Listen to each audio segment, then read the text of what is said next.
ಒಳ ಮೀಸಲಾತಿ ಜಾರಿ ಮಾಡಿ ಮೀಸಲಾತಿ ಹಂಚಿಕೆ ಮಾಡಬೇಕು ಅಂತ ಒತ್ತಾಯಿಸಿ ಚಿತ್ರದುರ್ಗದಲ್ಲಿ ಮಾದಿಗ ಸಂಘಟನೆ ಒಕ್ಕೂಟ ವಿಭಿನ್ನ ರೀತಿಯಲ್ಲಿ ಪ್ರತಿಭಟನೆ ನಡೆಸಿದ್ರು.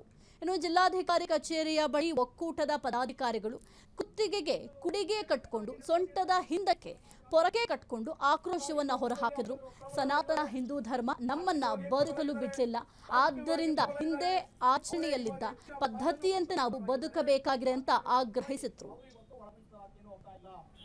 ಮೊದಲು ಪ್ರಾಣಿಗಳಿಗಿಂತಲೂ ಕೆಟ್ಟದಾಗಿ ನಡೆದುಕೊಂಡಿರ್ತಕ್ಕಂಥ ಈ ಸಮಾಜ ಹಿಂದೂ ಸಮಾಜ. ಸನಾತನ ಹಿಂದೂ ಧರ್ಮದ ಸಮಾಜದವರು ಮನುಷ್ಯರನ್ನ ಎಂದೂ ಕೂಡ ಮನುಷ್ಯರು ಅಂತೇಳಿ ಕಾಣಲಿಲ್ಲ, ಏನಿಲ್ಲ.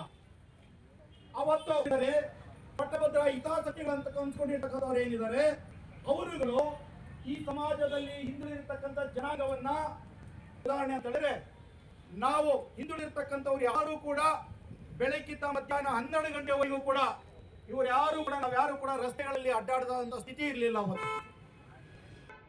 ಉಗುಳಬೇಕು ಅಂತ ಹೇಳಿದ್ರೆ ನಾವೆಲ್ಲೂ ಕೂಡ ಹೊರಗಡೆ ರಸ್ತೆಯ ಮೇಲೆ ಉಗುಳು ಆಗಿರ್ಲಿಲ್ಲ. ನಾವು ಪ್ರತಿಯೊಬ್ಬರು ಕೂಡ ಮಡಿಕೆಗಳನ್ನ ಕಟ್ಕೊಂಡು ನಾವು ಉಗುಳು ಬಂದಾಗ ಮಡಿಕೆಗಳನ್ನ ಬಡಿತಾ ಇದ್ರು ಅವರು. ಮತ್ತೆ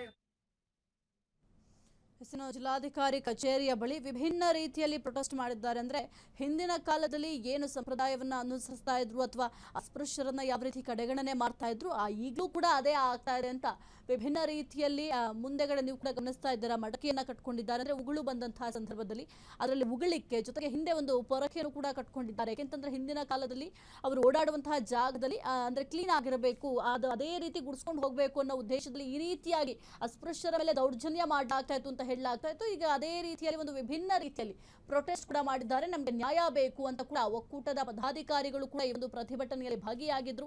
ಮೀಸಲಾತಿ ಜಾರಿ ಮಾಡಲೇಬೇಕು ಅಂತ ಒತ್ತಾಯವನ್ನು ಕೂಡ ಮಾಡ್ತಾ ಇದ್ದಾರೆ. ಕ್ಷಣ ಕ್ಷಣದ ಸುದ್ದಿಗಳಿಗಾಗಿ ಫ್ರೀಡಂ ಟಿವಿ ಸಬ್ಸ್ಕ್ರೈಬ್ ಮಾಡಿ, ಲೈಕ್ ಮಾಡಿ ಹಾಗೂ ಫಾಲೋ ಮಾಡಿ. ಹೊಸ ಸುದ್ದಿಗಳ ನೋಟಿಫಿಕೇಶನ್ಗಾಗಿ ಬೆಲ್ ಐಕಾನ್ ಮೇಲೆ ಕ್ಲಿಕ್ ಮಾಡಿ.